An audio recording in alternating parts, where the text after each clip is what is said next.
episode of the BCEN and Friends podcast. Today's guest is Ken Dion. Ken's impressive life and work experience transcends from paramedic to nurse to entrepreneur to innovator. The common thread for this journey is lifelong learning to meet your full potential while helping nurses advance their ideas to impact the quality of patient care. Our hosts today are Bridget Flood, Director of Strategy and Operations at BCEN, and Mark Eggers, Manager of Education and Technology Services at BCEN. Bridget and Mark, take it away. Hello, and welcome to the BCEN and Friends podcast, where we hold interesting conversations around learning with a range of thought leaders, BCEN certification holders, and industry professionals. But most importantly, to create value and insight for you, our professional nurses across the emergency spectrum. We hope you find our discussions interesting, informative, sometimes funny, sometimes serious, but always valuable. I'm Bridget Flood, Director of Strategy and Operations here at BCN, and I'm joined by my co-host, Mark Eggers, Manager of Education and Technology Services. Hey, Mark. Hi, Bridget. So Mark, today we have this great guest joining us. He's Dr. Ken Dion, and talk about a lifelong learner.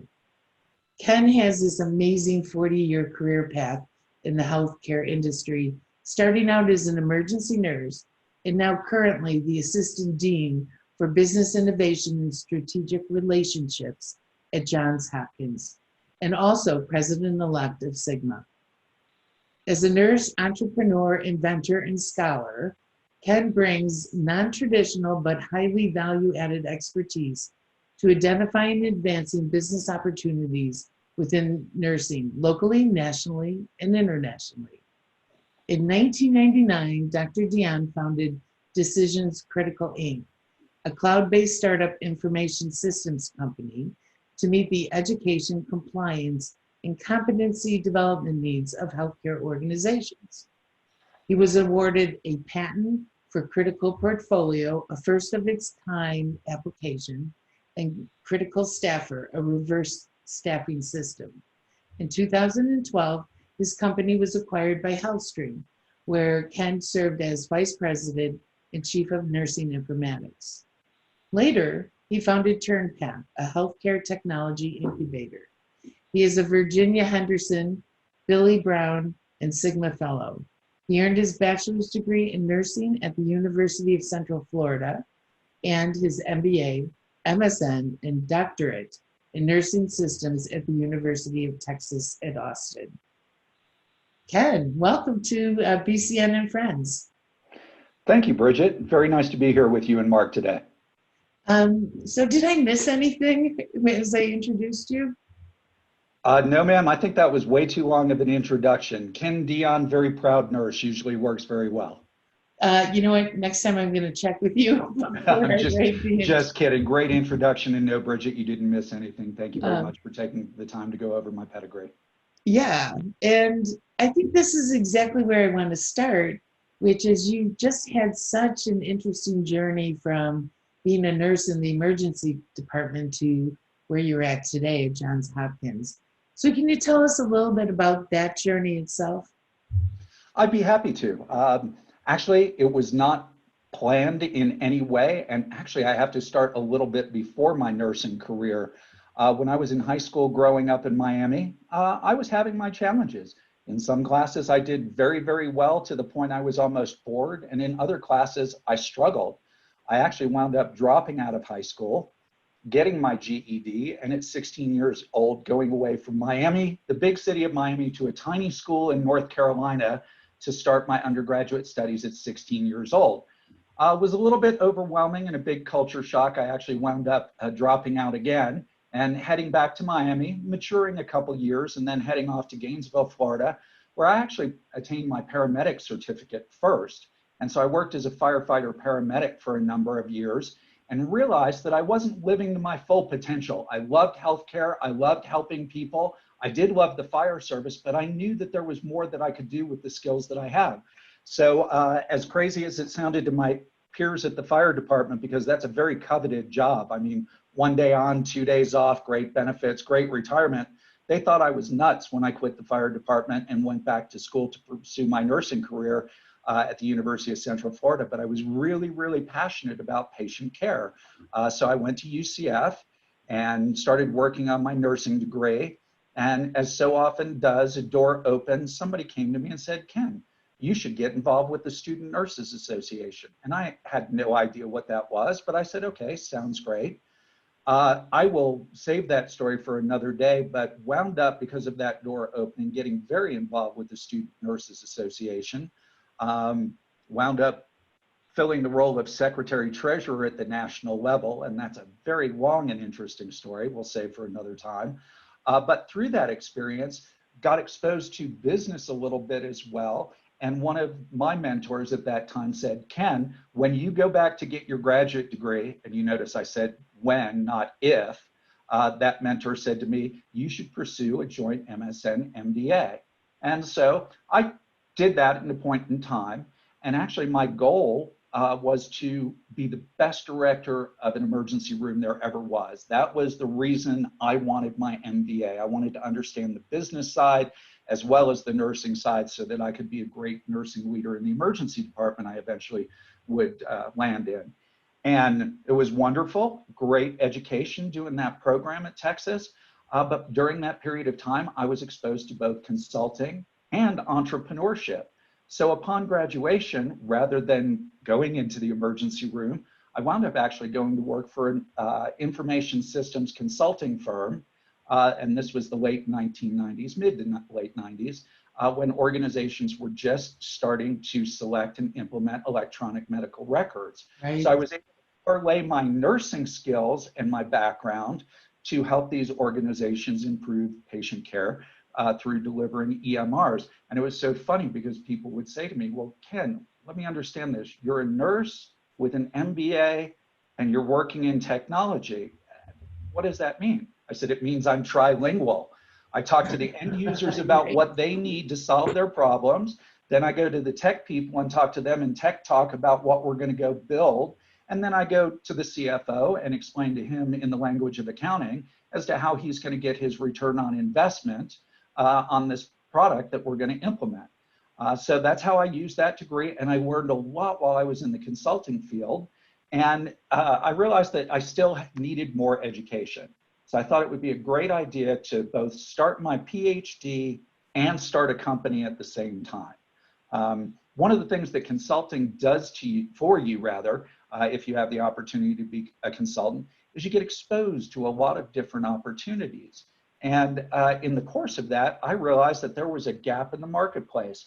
We had all of this data about our patients, and we knew not a lot more than they had a license and a CPR card about the providers who were taking care of them. I'm a firm believer in the synergy model that if you match the characteristics of the patient with the characteristics of the nurse, you're going to have the best patient outcome.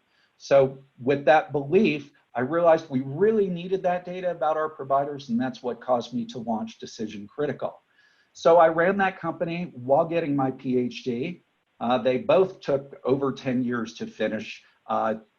Decision Critical, the transaction to health stream, my PhD eventually being finished up as well.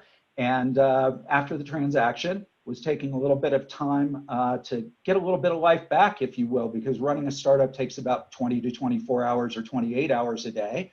So when that was finally done with, I was regrouping and taking a little time, getting reacquainted with my family, when Dean Davidson at Johns Hopkins called me and said, Ken, would you consider coming to Johns Hopkins? And I said, well, Dean, that's an amazing offer, but if you look at my CV, it's probably not a Hopkins researcher CV. I do not have a program of research. I have been an entrepreneur.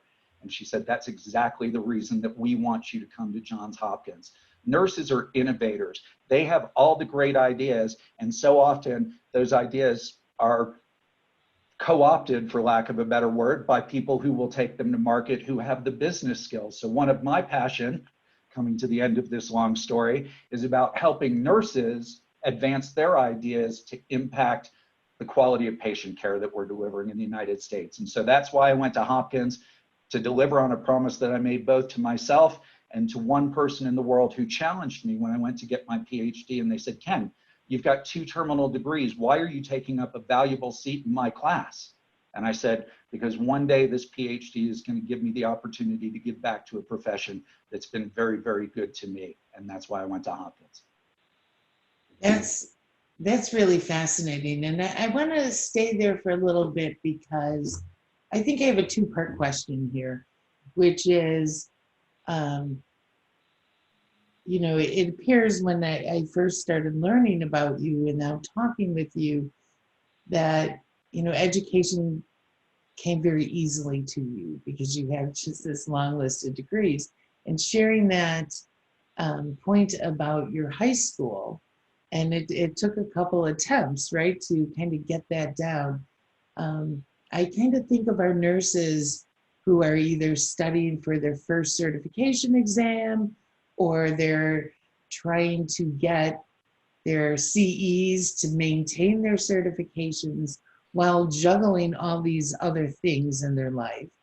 Do you have any advice for them on that? And then the second part, and you can answer it in any way you want, is it also appears, and I think you may have said it, about doors opening. And if you have any thoughts about, being open to actually see those doors. And when you did, how did you know? Sure. Well, I must say that first of all, as far as challenges learning, I alluded to the fact that I was really good at some things and absolutely pathetic at others. It wasn't until I went to university that I was actually diagnosed with transpositional dyslexia.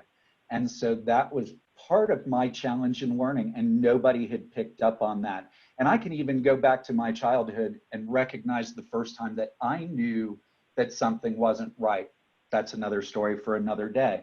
So I guess, the truth is we all have challenges in life. Life Right. is not easy, right? And so it can be the challenge of trying to homeschool kids in a time of COVID while managing a full-time job. We all have our different challenges in life. And I think that, we can look at those as challenges or we can look at those as opportunities, right? And when I figured out how my brain was wired, then what I started doing was playing to my strengths. Even though, sometimes I transpose things, which I'm very, very careful about, especially when it comes to drug calculations, Right. but that I was really much better at quantitative things than I was at qualitative things. So I played to my strengths. So if there are things that are challenging for you, rather than looking for a way to get around them necessarily, figure out how to position them to play to one of your strengths. I think that that's probably one of the best pieces of advice I can give in terms of that. As far as doors opening, we're all fearful of the unknown. Gosh, I mean, in the times we live in today, it's hard to think about what next month is going to look like, never mind next year, right? And, you heard the story of my career path. Everyone, when they plan their career path, it's this beautiful trajectory that goes from point A to point B, and they retire and go on to do wonderful things in their retirement. My career trajectory, quite frankly, was a ball of twine. And the great thing about that ball of twine is that there are all these intersections that happen where the twine touches somewhere else, right? And so for me, that was the beauty of walking through doors, right? Every time I walk through a door, I meet a new group of people. I have a new experience. And it's just amazing how someone I thought who, I don't want to say that person was insignificant, but maybe I didn't see them as being a major player in my life on down the road, turned out to be, because that ball of twine looped back around to them again because I walked through a door. So I think that, that's how we grow. And if we're not growing and we're not continually learning, then what's the point of being here? We used to have a sign in our office that used to say, if you're not living life on the edge, you're taking up too much space. Right. And so that's kind of where I live and why I think these things are important. I thank you for that. That's great. I personally learned in college I only have a 15-minute attention span. So if I sit there and try to study for an hour, It doesn't do me any good. 15 minutes, I get up, I do something else, and I come back and I study much better. And I agree with you, Liv. You've got to learn your style and what works for you. And then the other thing about the doors for me personally is, sometimes when you have an opportunity to try something new, it seems like you're jumping off a cliff. And I have to remind myself, I'm really just probably jumping off a curb. It's not a big deal, and you kind of have to get over that. So I really thank you for that answer. I think it will mean a lot to a lot of people. My pleasure. Mark? Yeah, you've done so many things, Ken. So exciting, so many adventures. I mean, you so much experience. So let me ask you a question. Outside of clinical skills, what's the biggest areas that nurses today should be focusing on? This is how I wound up in academia, which is someplace I thought that I would never be. And the real story behind my first exposure to academia was around a very, very similar question, Mark. I was actually invited to an alumni panel at the University of Texas, and people in different careers that weren't in clinical were asked to speak about their backgrounds and things. And I got this question as the panelist, and it wasn't an alumni weekend, it was actually parents weekend. And so they were there with their students who had just joined that nursing class.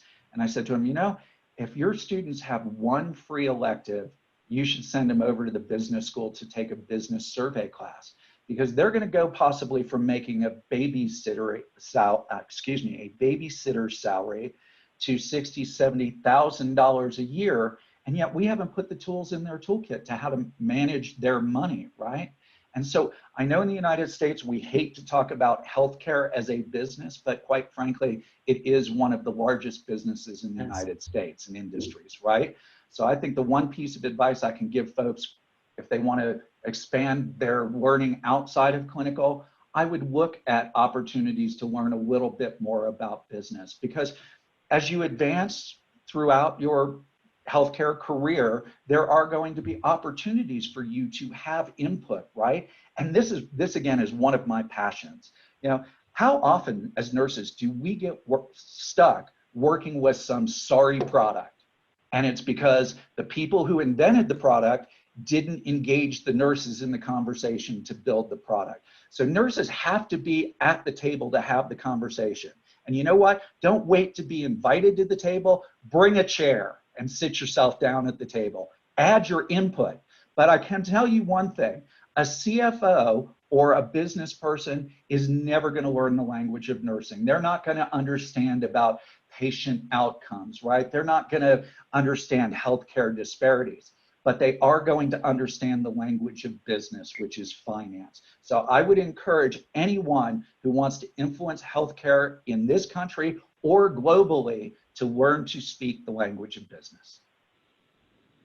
Excellent. Thank you. I appreciate that. Got another question for you, Ken. So, as you know, emergency nurses are the last ones to take care of themselves. And you were talking about, you thought life was like go from A to B, but it was a ball of twine in all different directions. And we say it a lot with nurses also. How do you personally reset to yourself and build up your mental health? You're absolutely right, Mark. You have to make time for yourself. And whatever it is, that thing that you love, right? It might be sitting on the couch watching football. It might be knitting. It might be going on a hike and doing something healthy and that refreshes your mind. Steve Jobs said that he had his most amazing ideas when he was out on walks. So I do those types of things. Well, I don't knit, I will admit that, but I do sit on the couch some Sundays and watch some football. But I do try and do the things to take care of myself. One of my passions is guitar, right? So you have to make time for the things that you love, because those are the things that renew you. But one of the other things that I've adopted recently is technology-free Saturdays, which is really hard because I love college football even more than pro football. But I'm really trying to stay true to my technology-free Saturdays. And that means turning off the cell phone unless there's something really life and death going on with the family. And my colleagues know, don't expect an answer for an email on Saturday from me. It's just not going to happen. I might answer it on Sunday, but my tech-free Saturdays that pull me away from all the technology that we're getting sucked into, that allow me to re-engage with nature, the world, and other human beings, is really something that I need to do for me personally. So whatever that thing is that works for you, that renews you, whatever you do, make time to do it, even if it means you have to put that time on your calendar, block your calendar so somebody else doesn't slam a meeting into it. Take that time for yourself. You've earned it. Good. And Ken, you know, I've heard so many times, you don't take care of yourself, you can't take care of others. So you got to take care of yourself first. So I agree. Very good. Thank you. Well, Bridget, what else do you have? Well, we're at the point, and it's my favorite point of our podcast, which is rapid fire questions. And Ken, this shouldn't feel like a test, but we'll have a series of questions for you. So I'm going to start. And who is Jeffrey McDogface? Jeffrey McDogface, very, very special being in my life. Jeffrey McDogface is our 2-year-old wire hair miniature dachshund. He's going to have his birthday coming up on October the 9th in a couple weeks.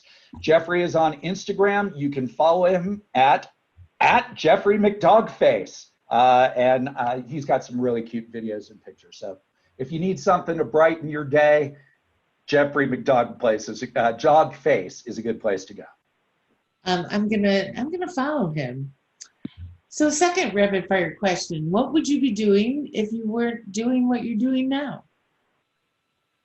You know, it'd be easy to say that I'd be doing one of those things like playing guitar or being out on hikes. And, you know, certainly I will do a good deal of that in my retirement. But I think one of the things that I will never stop doing is trying to make the world a better place.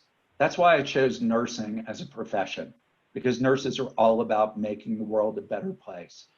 And if we don't make the world a better place, which I must say is usually the harder road, right? It's easy to take the easy path. Doing the right thing is usually the hard thing to do. But if we don't make the world a better place, then evil will win out over good. And there's so much good in the nursing profession and so much good in the world that we need to focus on that and make the world a better place. So that's what I'll be doing. Good answer. Good. And Ken, another rapid fire question for you. So, you know, we have bumps along the way. So what's your advice on how to avoid the bumps? Well, you know, I guess, Mark, you're right. Some bumps can be avoided. There are those bumps in life that are never going to be avoided. And so we have to just take those on with courage and tenacity. And, you know, there are some of the bumps in life that maybe could be avoided, but maybe it's worth not avoiding them sometimes, because we all know that, you know, what we learn from is from our mistakes, not from our successes, right? So those are the things that I remember are my failures and my mistakes. And so I think in that, in terms of avoiding the bumps or maybe not having as great an impact by the bumps, is to have great mentors, you know, and there's nothing wrong with having more than one mentor. I have several, because there's one that really helps me in business that absolutely knows nothing about healthcare. So they can ask those very astute, obvious questions that I don't see because I'm too close to the forest and they're seeing the trees. So no matter what the variety, being involved with your mentors is really important. And I think the other thing is being involved in your professional organizations, because that's where you're interacting with peers who are going through exactly the same thing that you are, that other people may not understand. So being involved in your professional organization, incredibly important beyond just continuing education. The networking and those things are incredibly valuable. And on that, I just like to give a piece of advice. Don't be a member of just one organization. I know dollars are finite and we have to think about how we spread our dollars around, but I think being a member of whatever your specialty organization is makes sense. If you're an emergency room nurse, critical care nurse, because those are the folks that are going to, you know, understand the issues you do. They're the organizations that are going to provide the type of CE that you need. But I also recommend that you be a member of a broader organization that maybe has a national purview or even an international purview like Sigma, so that you're exposed to all of the big picture issues going on in the nursing world that may not always filter into your nursing specialty organization. So I would say, if you can, be a member of at least 2 organizations and find yourself some good mentors. You are so right about that. I mean, I've joined many organizations in my life, and sometimes you realize, oh, I don't know if I want to or not. But once you get into it and become a part of it, you learn so many things and find out so many things you don't find out otherwise. So absolutely. Well, Mark, and if I can just expand on that, you're just so spot on. I'm sorry, I didn't mean to interrupt, but I think you bring up a very important point. It's not only joining the organization, it's getting actively involved in the organization. That's where the true benefit comes. You're right. Absolutely. So, Ken, what's your favorite book on leadership, or a book that has inspired you, or more than one book if you need more than one? Actually, my favorite book on leadership is probably an hour-long plane ride, and it's called A Journey into the Heroic Environment, Lessons on Leadership. Great read. I would definitely recommend picking it up. Excellent. A lot of good information. Thank you so much. So, Ken, if our audience would like to follow you, where can they find you online, or what social media sites are you on? So primarily you will find me on Twitter and on LinkedIn at Kenneth Dion. Kenneth Dion on LinkedIn and at Kenneth Dion on Twitter. Great, So thank you. So Ken, I really do want to thank you for your time, for joining us on this episode of BCEN and Friends. Just a big thank you. And I think I'm going to bring my chair to the next table I want to be at. Great advice. And to all of our listeners, we hope you'll stay tuned as we continue with this series and bring you new and meaningful content and perspectives. If you have a suggestion for an episode or topic, please email us at bcen@bcen.org. I'm Bridget Flood, here with Mark Eggers, and on behalf of the entire BCN team, we thank you and celebrate you for all that you're doing as professional nurses across the emergency spectrum. Until next time.